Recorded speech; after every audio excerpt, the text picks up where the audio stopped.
Vous êtes sur le podcast de la CDI sur le design intégré. Dans cet épisode, nous parlons de design intégré avec Chris Télisson, responsable recherche et développement design chez Le Borgne, l'expert des outils à main dédiés aux professionnels du bâtiment, à l'entretien des espaces verts et du jardinage. Après un parcours un peu atypique mêlant technique et design, Chris a débuté chez Dièdre Design avant de rejoindre Le Borgne où il exerce depuis 14 ans. Il nous raconte comment le design a su trouver sa place dans l'entreprise, dont l'histoire a croisé celle de Charles Moser, fabricant de produits d'alpinisme, où le design était déjà ancré. Plus tard, Le Borgne a fait partie du groupe finlandais Fiskars, également reconnu pour son intégration du design. Cet historique explique pourquoi le design est aujourd'hui pleinement intégré et reconnu comme un atout clé dans la conception des produits. Chez Le Borgne, le design centré utilisateur est au cœur de chaque projet depuis une vingtaine d'années. Tout commence sur le terrain. L'équipe observe les artisans, identifie leurs problématiques et transforme ces observations en propositions concrètes. Les concepts validés sont ensuite prototypés, testés et remodifiés autant de fois que nécessaire avant la phase d'industrialisation avec un objectif clair, améliorer le quotidien des utilisateurs. Pour Chris, le design chez Le Borgne est avant tout une démarche. Bien sûr, des choix esthétiques sont faits, mais toujours en réponse aux contraintes ergonomiques et matérielles. Il illustre cette approche avec le projet Huileur de Banche, conçu pour répondre aux besoins des professionnels du bâtiment. Il souligne également la dimension sociale du design. En améliorant les outils, c'est toute une profession souvent peu considérée qui gagne en reconnaissance et en valorisation. La popularité et la reconnaissance de la marque Le Borgne ont été portées par ses manches d'outils jaunes et verts. L'équipe a d'ailleurs travaillé sur des codes couleurs pour mieux segmenter les gammes. Grâce à leur engagement, plusieurs de leurs produits ont reçu des prix récompensant l'ergonomie, l'innovation et le design. Nous terminons cet échange sur le rôle essentiel du design dans la RSE. Bonne écoute à vous. Si cet épisode vous a plu, pensez à l'évaluer et à le partager pour nous aider à le faire connaître. Chris, bonjour. Je te remercie d'accepter de participer à notre podcast et pour commencer, peux-tu nous présenter ton parcours, s'il te plaît? Oui, bien sûr. Alors, j'ai un parcours qui est un petit peu atypique parce que du coup, j'ai une formation qui est à la fois basée sur le design et sur la technique. J'ai commencé par un BTS en design que j'ai par la suite du coup complété avec un master en génie industriel. Et ce master était en partenariat avec l'ENSAMA. Donc, c'était déjà un mix entre technique et design. Et par la suite de ce master, j'ai encore fait un master spécialisé à Strat Collège. Et ce master était en partenariat avec l'École des mines de Paris. Voilà, donc une double formation qui m'a suivi un petit peu toute ma carrière.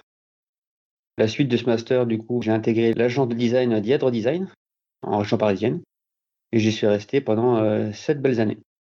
Puis voilà, la vie m'a fait déménager et changer un petit peu de région et du coup, j'ai trouvé un emploi du coup chez Le Borgne qui appartenait au groupe Fiskars et je suis dans cette société depuis maintenant 14 ans. Donc j'ai évolué, j'ai occupé différents postes et je suis à l'heure actuelle du coup responsable de la R&D et du design. Sur ce poste, responsable R&D et design, peux-tu nous expliquer en quoi il consiste ce poste-là et quel est ton quotidien?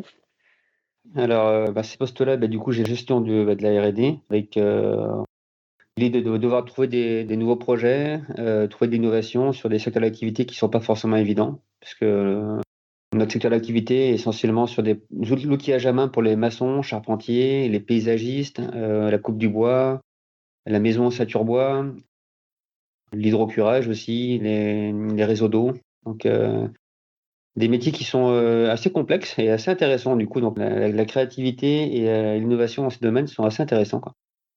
Donc on est une petite équipe, on est 3 en ce moment. Ça se passe assez bien. Du coup, je suis le seul designer. Mon autre collègue, hein, lui, il a des compétences qui sont plutôt orientées sur l'ergonomie. On attache beaucoup d'importance à l'ergonomie dans nos projets. On en a jugé pertinent du coup de prendre quelqu'un qui avait des fortes compétences du coup en ergonomie et à la fois en conception. Et on a mon autre collègue du coup qui a des très bonnes connaissances du coup tout ce qui est injection plastique, travail de l'acier. Donc voilà, donc on est une petite équipe, mais on est très complémentaires, on va dire. Et en interne, avec qui travaillez-vous sur les projets? Comment les projets arrivent jusqu'à vous? Qui fait, si on appelle ça un brief ou un cahier des charges? Et avec qui communiquez-vous le plus dans l'entreprise? Alors, les idées, généralement, elles viennent du terrain. Nous, on fait ce qu'on appelle du design centré utilisateur. Alors, ça peut paraître très normal maintenant, mais nous, on fait du design centré utilisateur depuis près de 20 ans dans cette entreprise. Alors, c'est pas anodin, et historiquement, Le Borgne avait une société sœur qui s'appelait Charles et Moser. Charles et Moser, du coup, c'était une entreprise qui fabrique des piolets de montagne et qui a été revendue à Petzl. Dans cette société, il y avait déjà du design centré utilisateur avec des tests terrain, des choses comme ça. Et il y a la porosité entre les sociétés fait que du coup, il y a eu des choses qui ont été faites aussi sur nos produits avec cette méthodologie de conception. Donc, on fait chez Leborn déjà du design centré utilisateur avec du test terrain. On part du principe qu'on n'a pas forcément, nous, la bonne solution. On peut avoir plein de belles idées, mais c'est effectivement les gens sur le terrain qui vont les valider. Donc, en gros, on va sur le terrain, on observe comment ils travaillent. On essaye de détecter des problématiques ou des choses sur lesquelles on pourrait travailler et on revient au bureau, on essaie du coup de créer des concepts qu'on va leur représenter par la suite.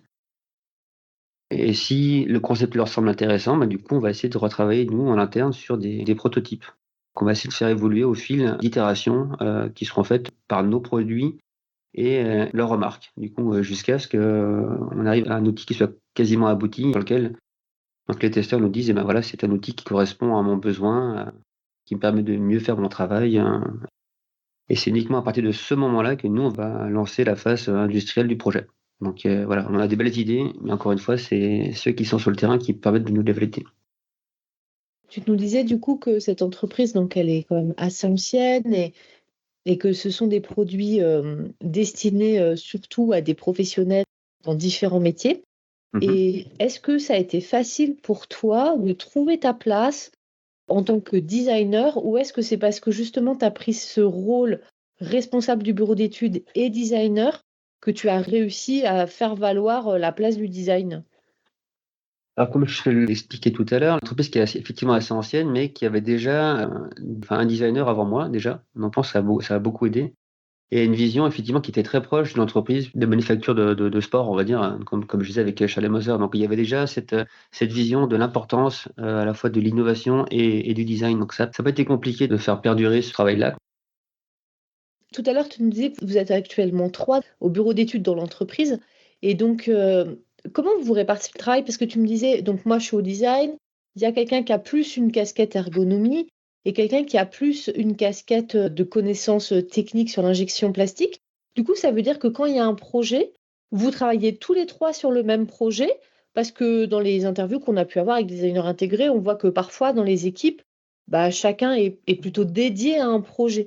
Et du coup, là, vous, ça semble être plutôt un travail, ensemble autour d'un projet.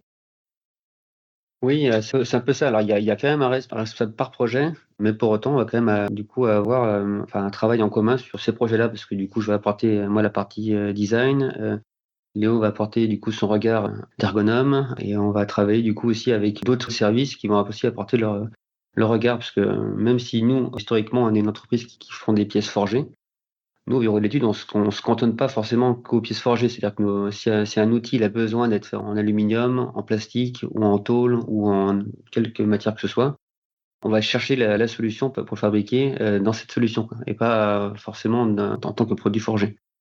Pour autant, on a le bureau d'études aussi, forge qui est juste en dessous et lorsqu'on travaille sur des pièces forgées et ben, on a cette proximité qui fait que, voilà, on a une discussion avec eux et on arrive à un produit qui soit facilement, faisable aussi en interne, chez nous, sur la partie forgée, quoi. On travaille beaucoup aussi avec le marketing. En fait, on est, un service qui est assez central dans l'entreprise puisque du coup, on arrive à discuter avec, tous les autres services.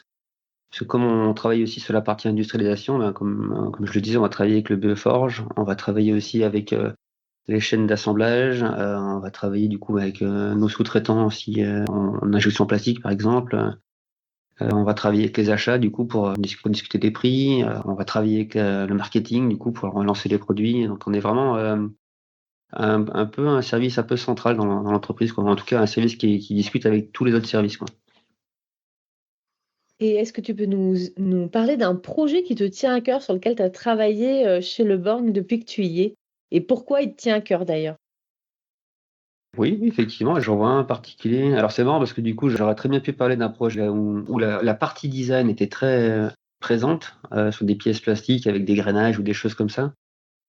Et je vais plutôt en prendre un qui pour moi a une partie innovation, en tout cas concept, plus importante. Parce que pour moi, le design, c'est pas que l'esthétique, il y a aussi du concept derrière. Et là, c'est un projet sur lequel le concept est assez intéressant. C'est le huileur de branches. Alors, ça va vous paraître un peu technique, je vais essayer d'expliquer ça assez facilement. Pour fabriquer un mur d'un bâtiment, par exemple, on utilise ce qu'on appelle des branches. Les branches, c'est 2 grands panneaux de coffrage. C'est un peu comme un moule à gâteau, en fait. Du coup, on va mettre les 2 moules de chaque côté, et puis on va couler du béton dedans, quoi. Et un moule à gâteau, bah, c'est pareil, si on met pas du beurre dedans, et ben, du coup, le gâteau, il accroche au moule. Et ben, là, c'est pareil, on a des opérateurs dont la fonction est de préparer ces moules et de mettre de l'huile de coffrage dessus, une huile assez spécifique. Donc, historiquement, ils sont avec un pulvérisateur. Ils vont pulvériser cette branche-là, du coup, et après, ils vont enlever tout le surplus avec une espèce de raclette de piscine. Donc, il faut imaginer, en fait, ce travail qui est assez problématique parce que, du coup, c'est soumis aux aléas des intempéries du vent. Donc, il faut imaginer que un pulvérisateur, bah, si vous pulvérisez, bah, du coup, s'il y a trop de vent, bah, c'est tous vos collègues d'à côté qui sont huilés.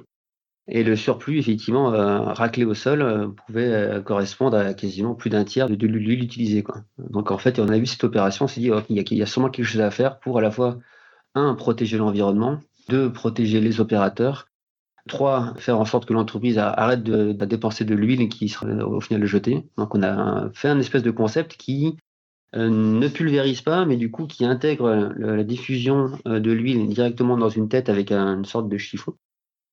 Donc, c'est uniquement la stricte quantité nécessaire d'huile qui va être utilisée. Donc, les opérateurs ne seront plus couverts d'huile. Il y aura plus d'huile dans l'environnement. Il y a des économies d'huile de plus de 65%. Donc, c'est un vrai concept. Donc, au niveau du design, il n'y a pas grand-chose parce que du coup, c'est un manche télescopique, mais on a essayé quand même de travailler chaque composant pour y apporter un peu d'esthétique sur les boutons, la connexion, les poignées, les capuchons. Donc, on a quand même essayé de travailler le produit jusqu'aux détails les plus fins, même ceux qui se voient pas, parce qu'il y a même des pièces à l'intérieur qui ont été aussi travaillées, même de manière importante, quoi. Donc voilà, c'est un projet un peu spécifique, d'ailleurs pour lequel on a remporté quand même pas mal de prix aussi, à la fois en design, donc en innovation aussi. Donc pour moi, c'est un très très beau projet, quoi. C'est pas le plus beau de mes projets, mais en tout cas, c'est un des projets les plus intéressants sur lesquels j'ai travaillé, quoi. Et j'avais une question un petit peu différente. Tout à l'heure, tu nous disais que donc le design, finalement, il n'a pas été si difficile à intégrer sur le borgne. Mhm. Par contre, je sais que depuis que tu es arrivé, tu as travaillé beaucoup sur les signes de reconnaissance des produits et de la marque pour Mhm. que cette marque, elle ait une visibilité. Et justement, vu que les produits remportent des prix, c'est bien qu'elles soient visibles et reconnues de par ses utilisateurs. Est-ce que tu peux nous parler un peu de ce que tu as mis en place pour ça, pour obtenir cette reconnaissance, pour mettre en place des signes différenciateurs sur les outils, le borne Mhm. pour les différencier de la concurrence? Oui, alors sur la marque, déjà, on a une très belle marque qui a plus de 200 ans d'existence, hein, et qui a déjà une très belle notoriété et une très belle aussi reconnaissance spontanée. On a l'avantage d'avoir un code couleur qui est très reconnaissable, très iconique. On peut voir ça sur les camions des paysagistes ou sur les camions des entreprises du bâtiment. On voit nos produits de loin déjà. Donc on a déjà cette visibilité. Et au-delà de la couleur, effectivement, j'ai essayé de garder des codes esthétiques qui sont assez précis.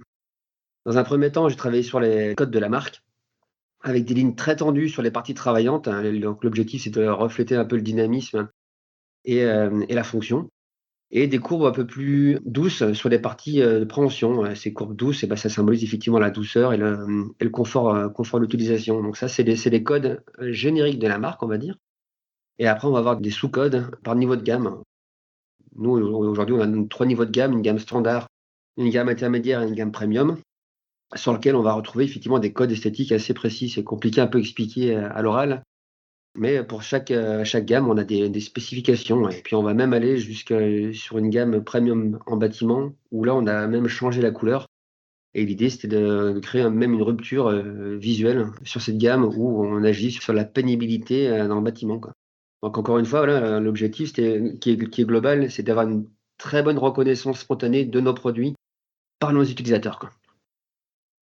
Le design, comme je te disais, effectivement, il a quand même beaucoup d'importance pour nous dans ces objets-là. Souvent, nous, on va travailler sur des métiers qui ont pas forcément une grande valorisation. Donc je pars du principe aussi que le fait d'apporter des bons outils, c'est la base, mais le fait d'apporter des beaux outils, c'est aussi apporter un peu de reconnaissance dans ces métiers.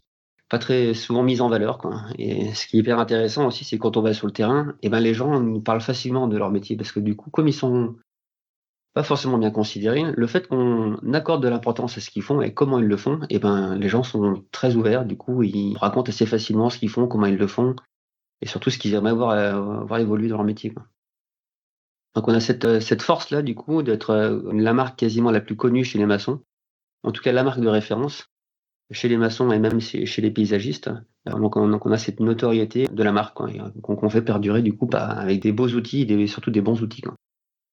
Petite dernière question, toujours par rapport à la place du design entre le moment où tu es arrivé et aujourd'hui, les choses ont évolué et du coup, est-ce que tu as l'impression que bah, déjà le design avait déjà trouvé sa place au moment où tu es arrivé, mais aujourd'hui, est-ce que cette reconnaissance, elle a évolué? Est-ce que tu as malgré tout besoin régulièrement de faire valoir l'apport du design et la valeur ajoutée du design sur les objets que vous concevez? Qu'est-ce qu'il en est aujourd'hui pour toi chez Le Borgne et dans ta vision et la place du design sur les années à venir? Dans l'entreprise, le design, il a une place importante. C'est quand même l'un des piliers de l'entreprise. Voilà, encore une fois, je le disais, historiquement, on avait été racheté par le groupe Fiskars.